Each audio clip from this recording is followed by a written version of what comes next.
السلام علیکم ورحمۃ اللہ وبرکاتہ۔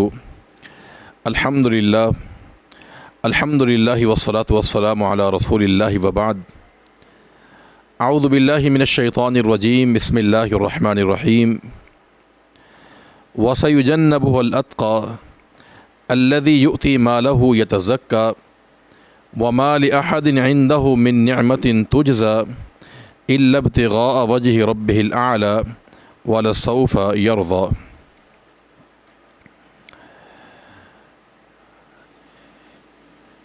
اس دنیا میں انبیاء کے بعد سب سے افضل ترین صحابی ہونا ہے۔ کسی شخص کا صحابی ہونا یہ دنیا کا سب سے بڑا اعزاز ہے، اور صحابہ کرام میں سب سے افضل ترین صحابی سیدنا ابوبکر صدیق رضی اللہ تعالی عنہ ہے۔ علامہ سیوطی رحمۃ اللہ علیہ نے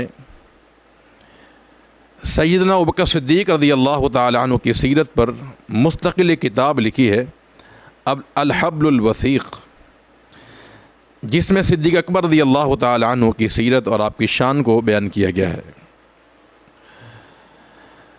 تمام صحابہ کرام میں جو مقام، جو عزت، جو شرف سیدنا ابوبکر صدیق رضی اللہ تعالی عنہ کو حاصل ہوا ہے، وہ کسی اور صحابی کو حاصل نہیں ہوا۔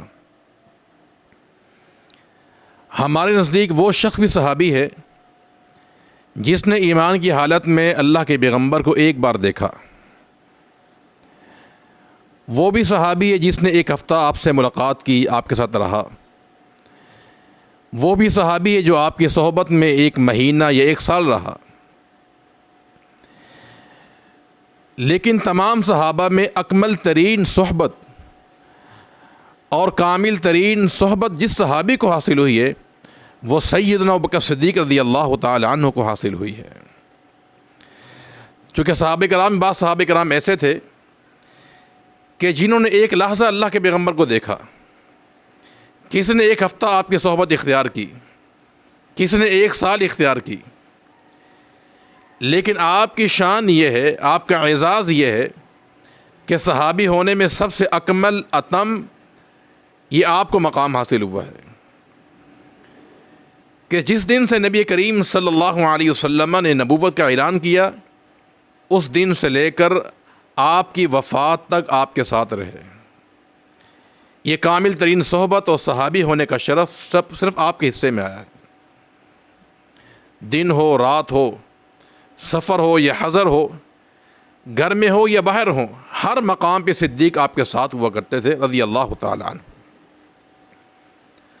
حتیٰ کہ آپ کی زندگی کا سب سے عظیم سفر جو دنیا کا سفر ہے اور پر ہیبت، پر خوف سفر ہجرت، اس میں بھی رفاقت اور ساتھ سیدنا ابوبکر صدیق رضی اللہ تعالی عنہ کو حاصل ہوا تھا۔ کسی اور صحابی کو یہ اعزاز حاصل نہیں ہوا۔ یہ آپ کی ایسی خوبی ہے کہ اس خوبی میں کوئی اور صحابی شریک نہیں ہے۔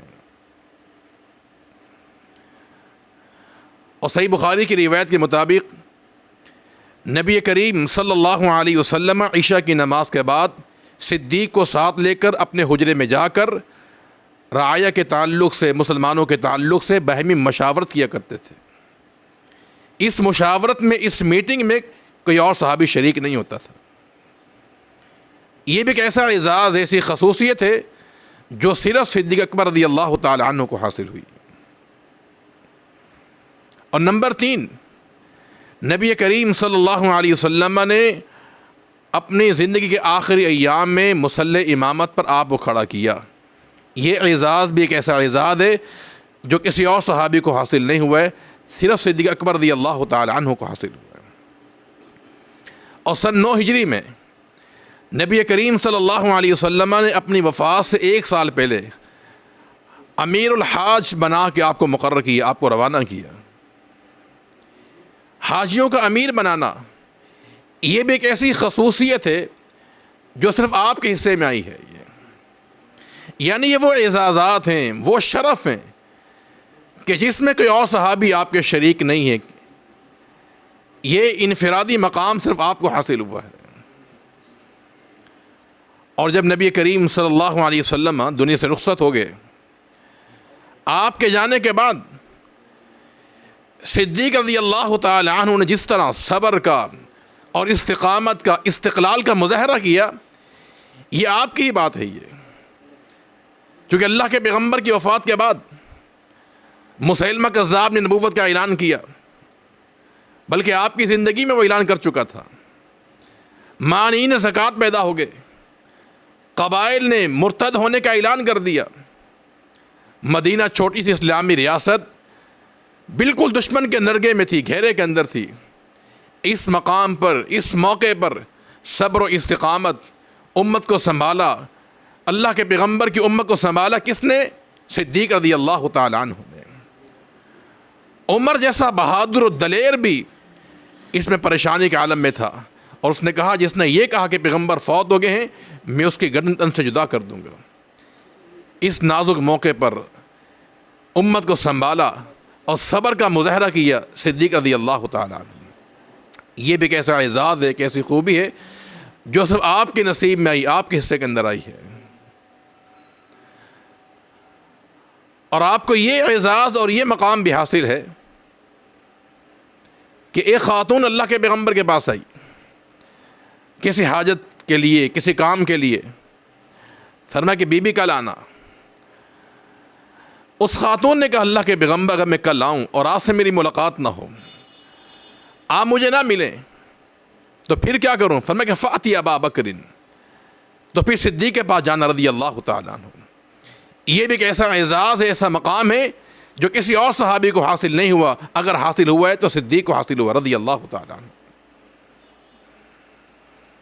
آپ کو صدیق کیوں کہا گیا؟ یہ لقب آپ کو کیوں حاصل ہوا؟ جب اللہ کے پیغمبر نے سفر اسراء کیا کہ بیت اللہ سے بیت المقدس پہنچے اور راتوں رات واپس آئے، جب اس بات کا علم ابو جہل کو ہوا، وہ بھاگا گھر سے باہر نکلا، صدیق سے ملاقات کی، کہا یہ بتاؤ اگر ایک شخص یہ اعلان کرے، یہ دعویٰ کرے کہ میں نے راتوں رات بیت اللہ سے بیت المقدس گیا اور پھر واپس بھی آیا ہوں، کیا تم اس بات کو مانو گے یا نہیں مانو گے؟ یاد رہے کہ اس دور میں بیت اللہ سے بیت المقدس کا سفر 40 دن کا ہوا کرتا تھا، اور اللہ کے پیغمبر نے یہ سفر رات کی ایک تاریکی میں کیا تھا، ایک حصے میں آپ نے پورا کر لیا تھا۔ تو صدیق نے سوال کیا ابو جہل سے کہ یہ بتاؤ کہ یہ دعویٰ کس نے کیا ہے؟ اس نے کہا کہ تمہارے پیغمبر نے دعویٰ کیا ہے، تمہارے ساتھی نے دعویٰ کیا ہے۔ تو آپ نے پھر جواب دیا تھا کہ میری عقل مانے یا نہ مانے، صدیق کا ایمان اس بات کو تسلیم کرتا ہے کہ اللہ کے پیغمبر بیت اللہ سے بیت المقدس گئے بھی ہیں، واپس آئے بھی ہیں۔ اس بنیاد پر آپ کو صدیق کا لقب دیا گیا تھا۔ اور آپ کا یہ بھی اعزاز ہے، آپ کی یہ بھی خوبی ہے کہ آپ کے صحابی ہونے کا ذکر قرآن مجید میں آیا ہے، اذ یقول لصاحبہ لا تحزن ان اللہ معنا۔ اللہ نے آپ کو پیغمبر کے صحابی ہونے کا اعلان کیا کہ آپ میرے پیغمبر کے صحابی ہیں۔ اور آپ کا اعزاز بھی یہ بھی ہے کہ جب آپ غار ثور میں تھے تو آپ کو اللہ کے پیغمبر نے کہا تھا، قرآن سنایا تھا کہ لا تحزن ان اللہ معنا، صدیق غمگین نہ ہو، اللہ ہمارے ساتھ ہے۔ یہ اللہ کی معیت، اللہ کی رفاقت، اللہ تعالیٰ کی مدد کس کے ساتھ ہے؟ فرمایا کہ ہمارے ساتھ ہے۔ یہ ان اللہ معنا کا جملہ اللہ رب العالمین نے صدیق کے لیے استعمال کیا ہے، اپنے پیغمبر کے لیے استعمال کیا ہے۔ تو یہ سارے اعزازات، یہ ساری خوبیاں ہیں جو صدیق رضی اللہ تعالی عنہ کو حاصل ہوئی ہے۔ اللہ کے پیغمبر صلی اللہ علیہ وسلم کو اور دین اسلام کو جتنی مالی منفعت آپ سے حاصل ہوئی ہے، کسی اور صحابی سے حاصل نہیں ہوئی ہے۔ اللہ تعالیٰ ہمیں تمام صحابہ کرام سے محبت کرنے کے توفیق عطا فرما دے۔ اللہ تعالیٰ ہمیں پیارے صحابہ کرام کے نقش قدم پر اور آپ کی غلامی اختیار کرنے کے توفیق عطا فرما دے۔ السلام علیکم ورحمۃ اللہ وبرکاتہ۔